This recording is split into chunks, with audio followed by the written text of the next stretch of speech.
Thanks for joining me here on Conversations for Yoga Teachers. I'm your host, Karen Fabian, the founder of Bare Bones Yoga and the creator of the Momentum Magic Method, showing you the way to becoming a confident teacher who seamlessly shares cues and easily creates sequences, whose classes feel like events, who understands anatomy, and who shares their passion in a unique and authentic way.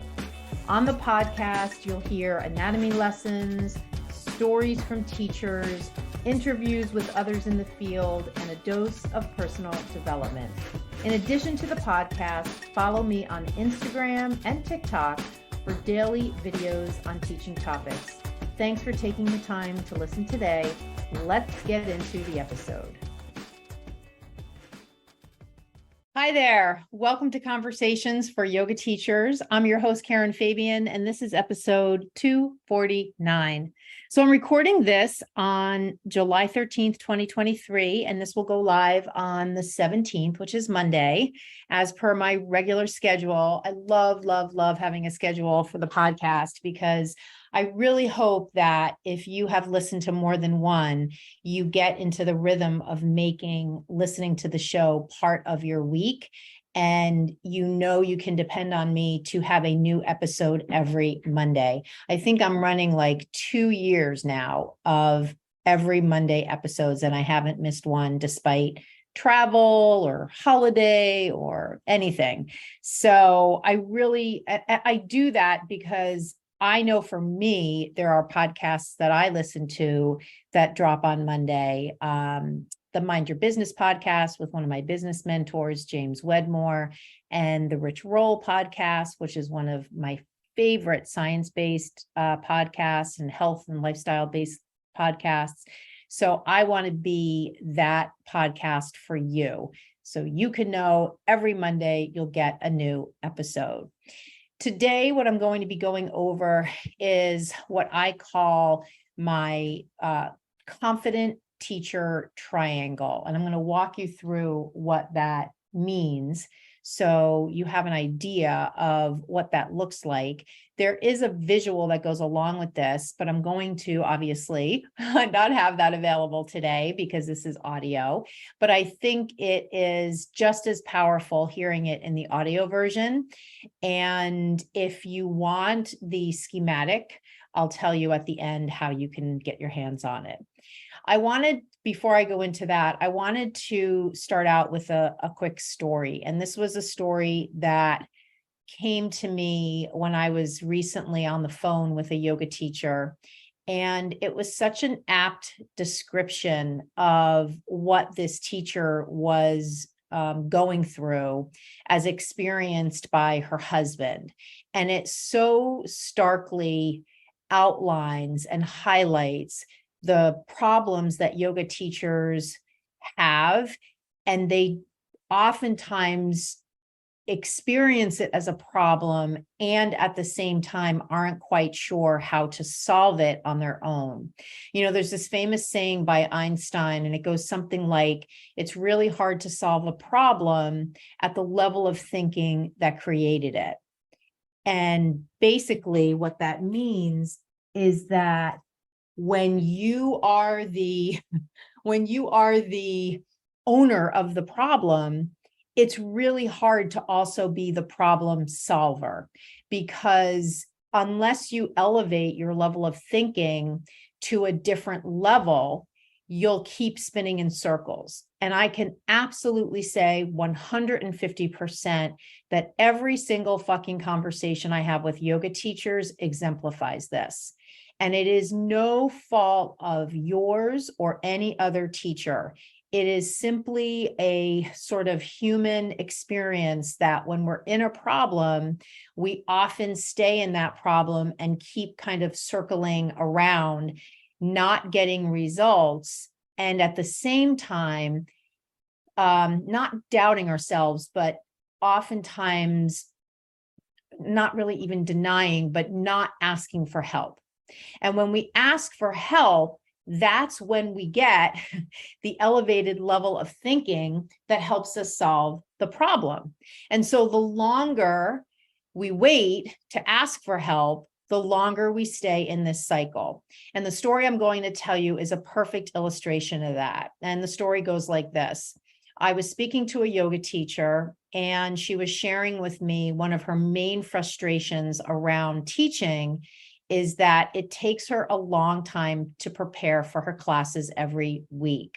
And she even shared with me that there were many times where she felt the pressure to prepare for her weekly classes, and also felt the desire, the strong desire, of course, to spend time with her kids. And yet she felt the pressure to make the choice to plan her classes over spending time with her children.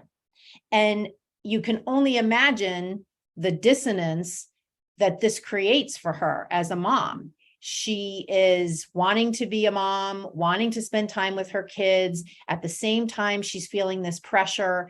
And because her process is such that it takes her a long time to build her class or to prepare for her classes, she spends, feels like she has to spend that time doing it. Otherwise, she doesn't feel prepared.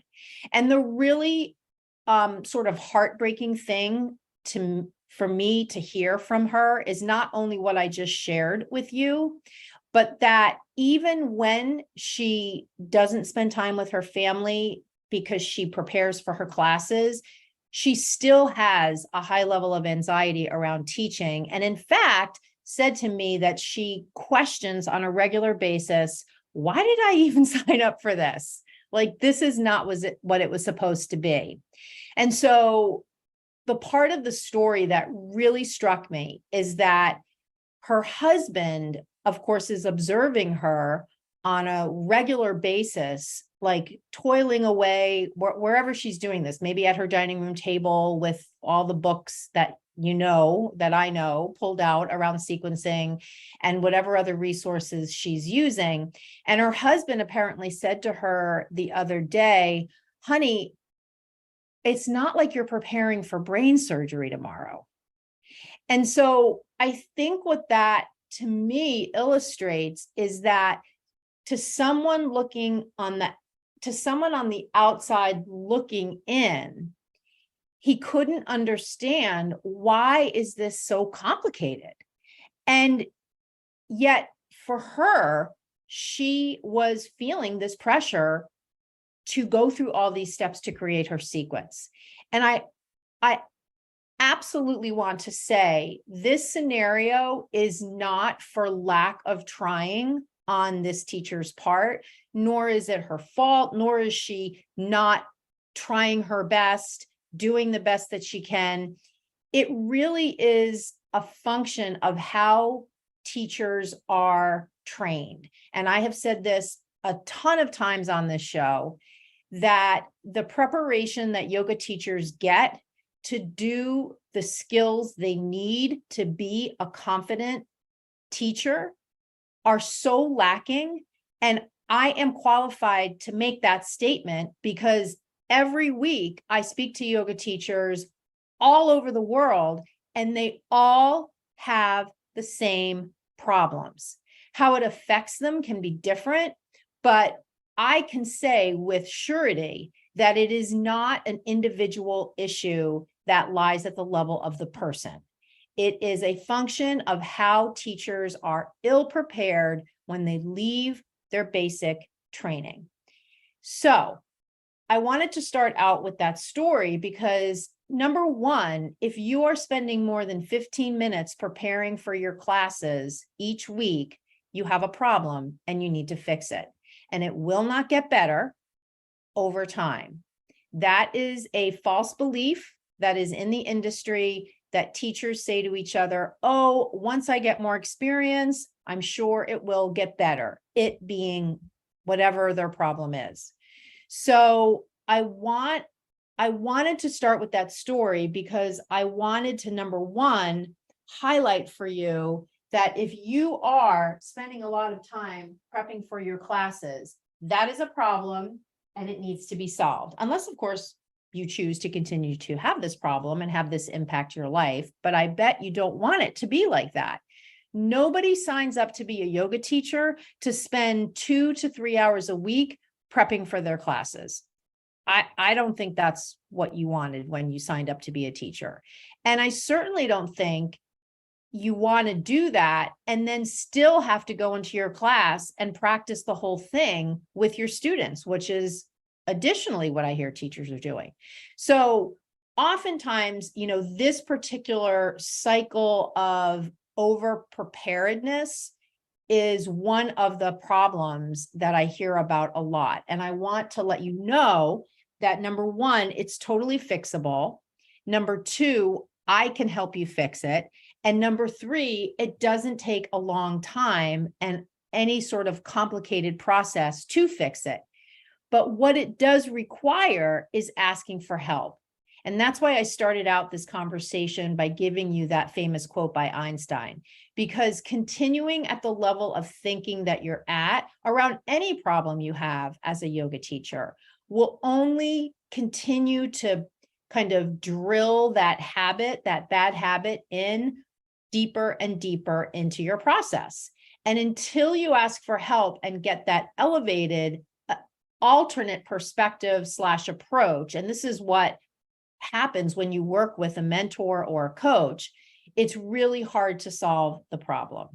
So with that, I want to share with you what I'm calling in this moment, the confident, authentic yoga teacher triangle.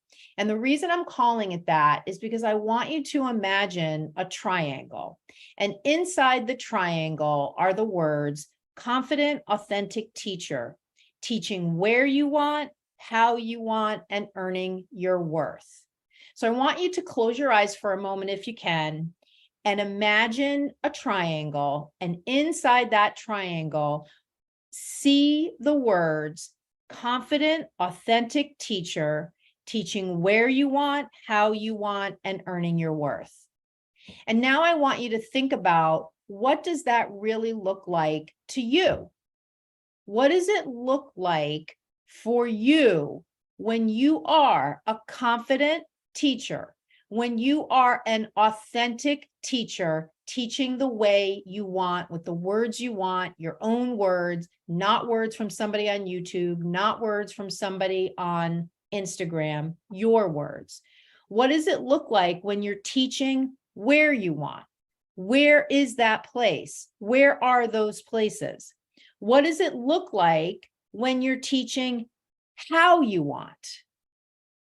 Right? Because sometimes I speak with teachers who are teaching hot power yoga and they fucking hate it. And I'm like, well, why are you teaching that class? Well, that's the only class I think I can get. Hell no. Hell no. You have all the agency in the world to teach however you want, now more than ever, because of the frequency and the familiarity of people to take online classes. So again, for you, how you want. And then the last piece, what does it look like for you when you're earning your worth? Because I bet earning your worth does not mean driving 45 minutes each way to a class where you get paid $45. I bet you that is not what earning your worth looks like. In fact, when I spoke to a yoga teacher the other day, she downplayed the whole pay rate piece of her problem scenario, meaning she acknowledged that she was not getting paid what she felt she was worth, but she accepted that as part and parcel of, quote, the industry, which is bullshit. That is not how it can be.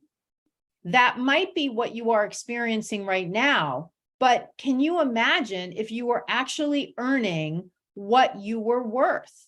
And if you don't feel you're worth more than $50 a class, that's a problem.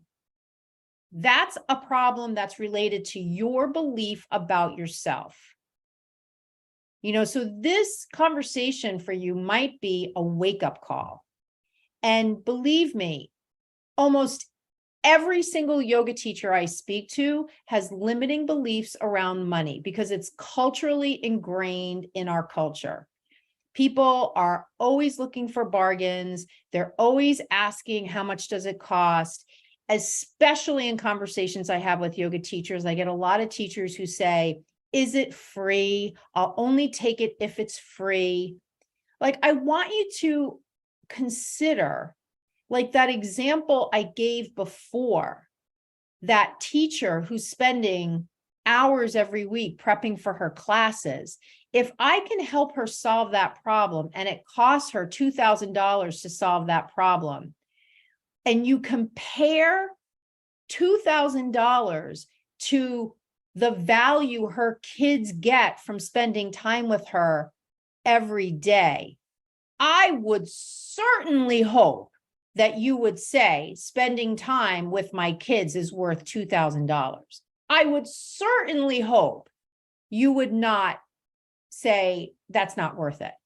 But that's oftentimes where teachers miss the mark. They look at it transactionally, meaning to sign up to work with you, I need to give you $2,000, without looking at the other end of the transaction, which is, what are you going to get?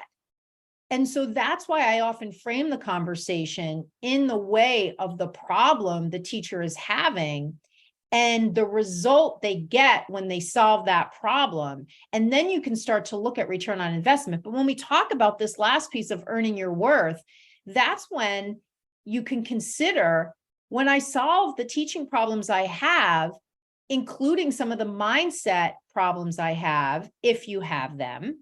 I'm not saying you have all these things I'm talking about, but if you have them, if these things resonate with you, then you will charge more for your classes. You won't drive 45 minutes each way for a class where you're only getting paid $45. And guess what? You'll start earning more money as a result of solving your problems. So you can compare that to the $2,000 you spent to work with me inside my program. For 90 days, like we're talking 3 months, is a drop in the bucket in time to solve these problems. I speak with yoga teachers who have problems like this for years. So again, imagine a triangle and imagine, what does it look like when you are a confident, authentic teacher, teaching where you want, how you want, and earning your worth. Because that's your dream outcome. That's your ultimate outcome. That's your Emerald City in the paradigm of the Wizard of Oz at the end of the Yellow Brick Road. That's what you're shooting for. That's what you're targeting. Okay. So now that we have that in the center as this confident, authentic teacher triangle, now I want you to imagine a circle around that triangle. And inside that circle are the problems that I commonly hear from yoga teachers prevent them from getting to inside that triangle. And the 3 problems I hear about all the time are, I don't understand anatomy, I struggle to build sequences easily and share my cues, and I have imposter syndrome. And imposter syndrome can cover a whole bunch of different things. It can be limiting beliefs around money. It can be worry that my students are going to get hurt. It can be worry and fear that I'm not qualified enough. It can look like taking an additional 200-hour teacher training or a 300 or a 500 out of a fear that I'm not expert enough. And then at the end of those trainings and the end of spending all that money, still not feeling expert enough.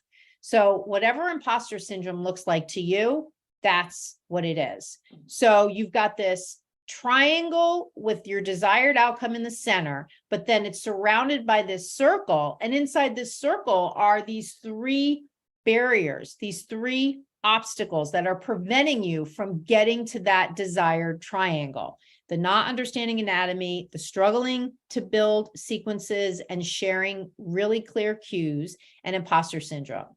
So I want you to take a moment and I want you to ask yourself, do you feel like you have imposter syndrome? Do you feel like you don't understand anatomy? And do you feel like you struggle to build sequences and share cues?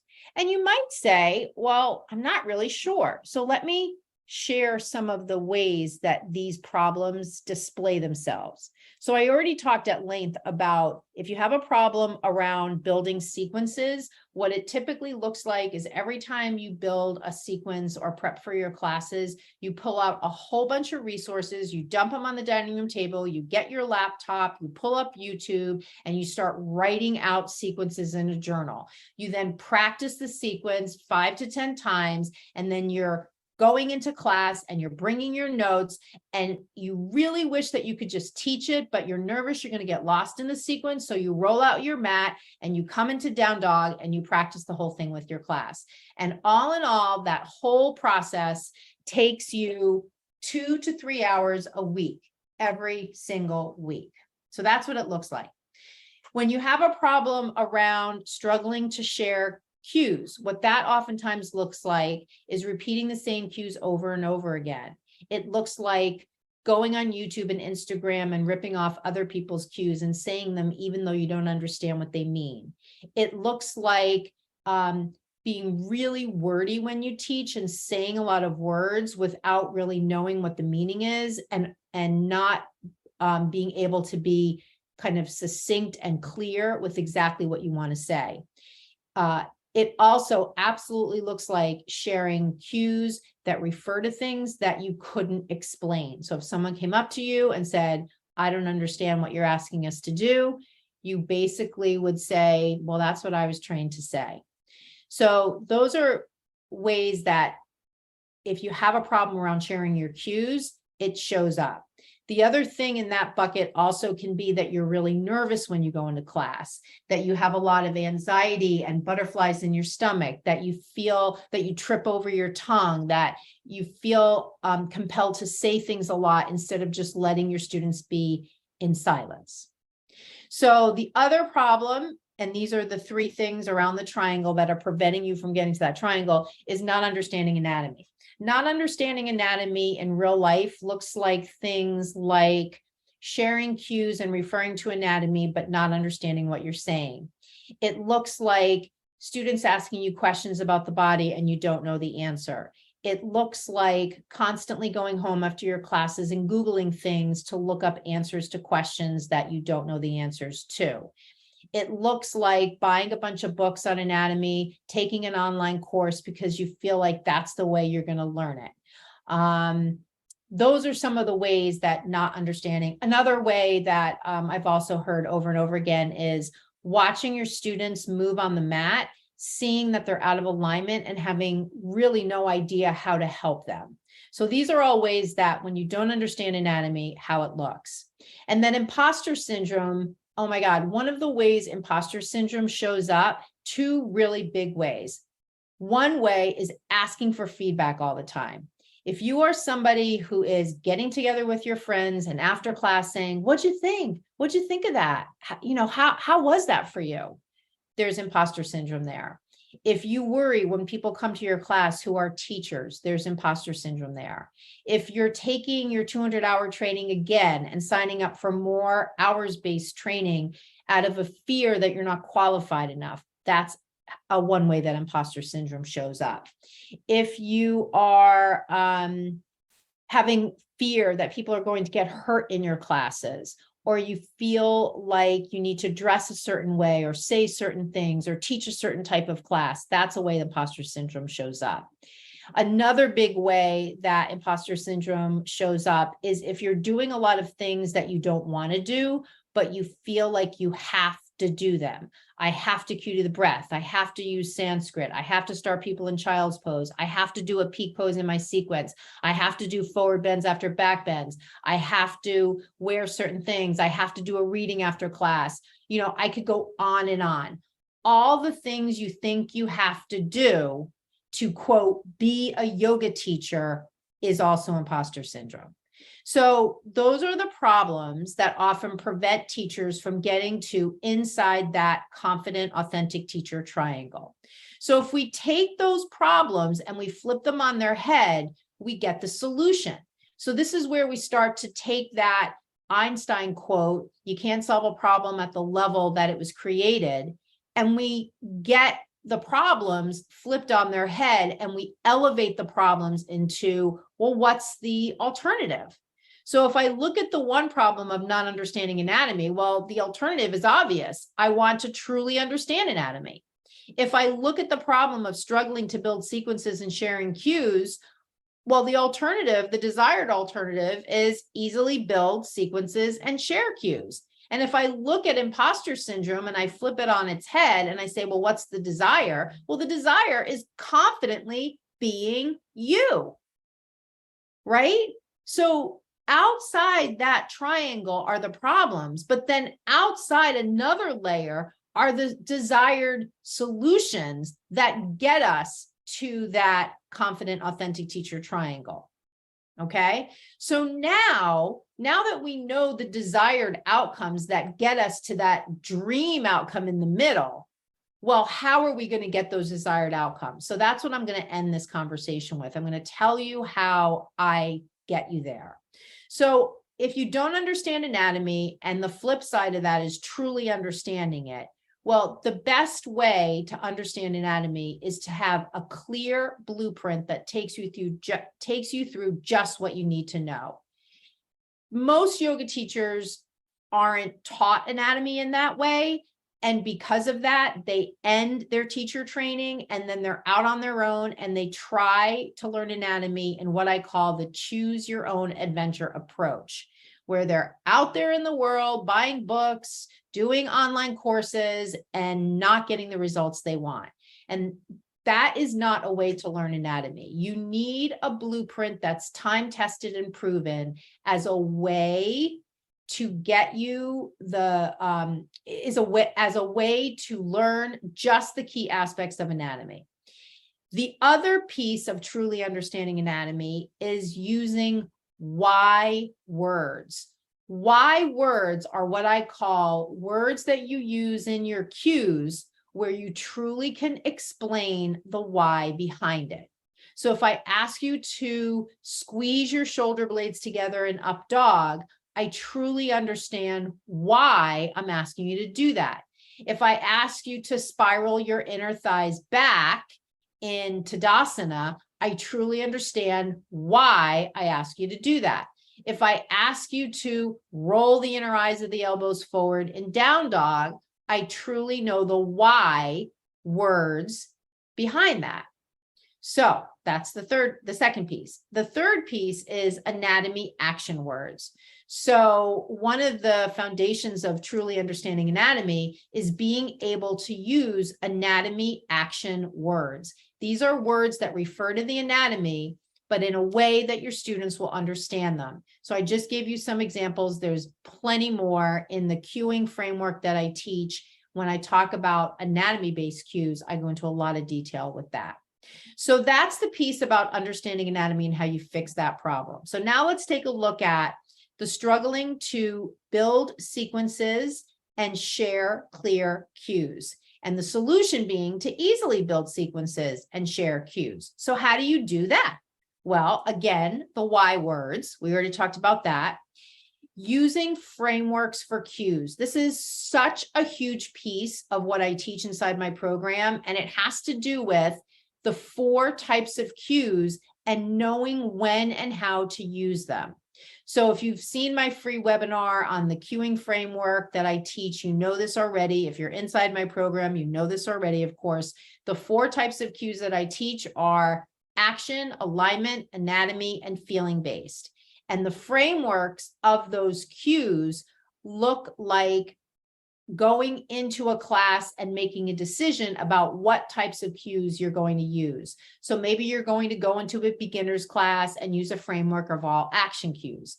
Maybe you're going to go into an all levels class and use a framework of action cues with anatomy cues as the 3rd or 4th cue for every other pose. There's lots of different frameworks you can use, but the point is you have an organized approach to cueing that prevents the problems we talked about before, being really wordy, saying the same things over and over again, ripping off other teachers' cues. Because when you have a connecting cues framework, you don't have to rip off anybody else's cues. You can cue from what you know And because you're teaching from what you know, your confidence grows. And note that I referred to confidence. And remember, confidence is in the center of our triangle.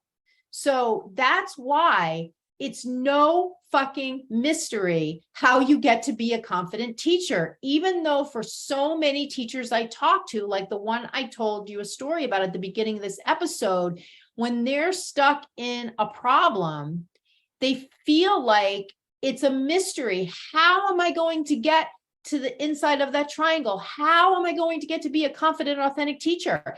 And most training programs are not teaching this because they're knowledge-based programs. And knowledge-based programs are great for gathering knowledge. They're not great for building skills.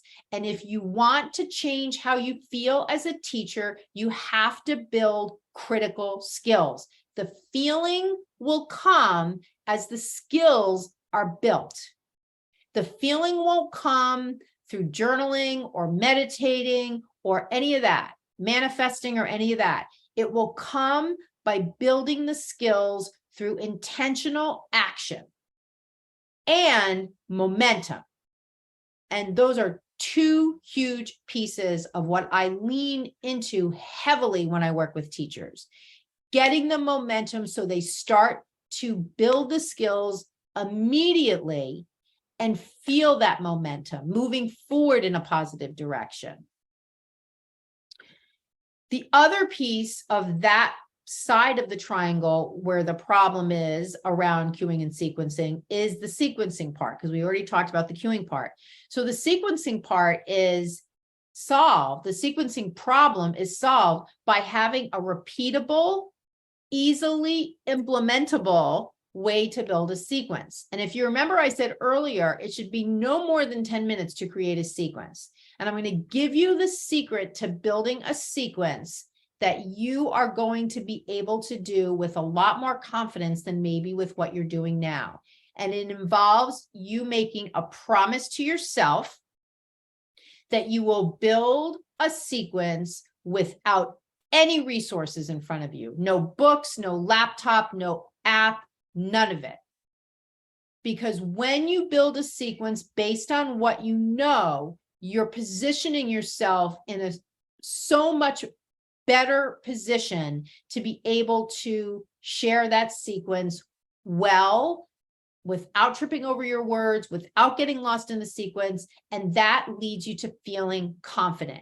It's when we go in and we've ripped off other people's cues and we've referred to YouTube and we've built it on an app and we've drawn stick figures and we bring in our notes and we throw down the mat and we put ourselves in down dog. That is not a recipe for easily building a sequence or successfully presenting and confidently presenting that sequence. So I call it the intentional sequencing method. That's the way I teach it, but I already shared with you one of the foundations of that method, of my method, is to create a sequence based on what you know. There are other components of that, but to get the whole picture, you need to sign up for my program. So the last problem that is preventing us from getting into that triangle is that imposter syndrome piece. And so I already said the alternative, the desired alternative, is confidently being you. So how do we confidently be ourselves as yoga teachers? Well, it's not a hard thing to do when you know what to do. So the first thing is we want to use authentic teaching skills. These are skills that we know that allow us to teach in a way where we're not pretending to be like somebody else. The other really huge thing we can do to confidently be us, confidently be you when you go in to teach, is to do what I call the walk and talk technique. You will never build confidence when you're practicing with your class. I mean, you might feel sort of confident, but you will always feel more confident when you are walking around and talking, when you are allowing yourself to be seen 150%, and when you are seeing your students 150%, when you don't need to leverage your own practice to come up with the words to say, and when you don't hide on your mat behind your practice. So, walk and talk technique. And then the last piece of confidently being you is getting what I call that momentum magic feeling. That feeling when you walk into the studio and you know that you are on the right track to being a confident teacher because you're building the skills that you need to feel more confident. And so you're walking into the studio almost like you're on a cloud, like, I know I'm making headway finally. That Einstein quote is not about me anymore. I'm not continuing to stay at the same level of problem. I've now elevated from that level to a new level where I'm all about getting results and moving forward. So all of those action steps resolve the 3 problems, which gets you in that inner part of this whole diagram where that confident, authentic teacher triangle is in the center.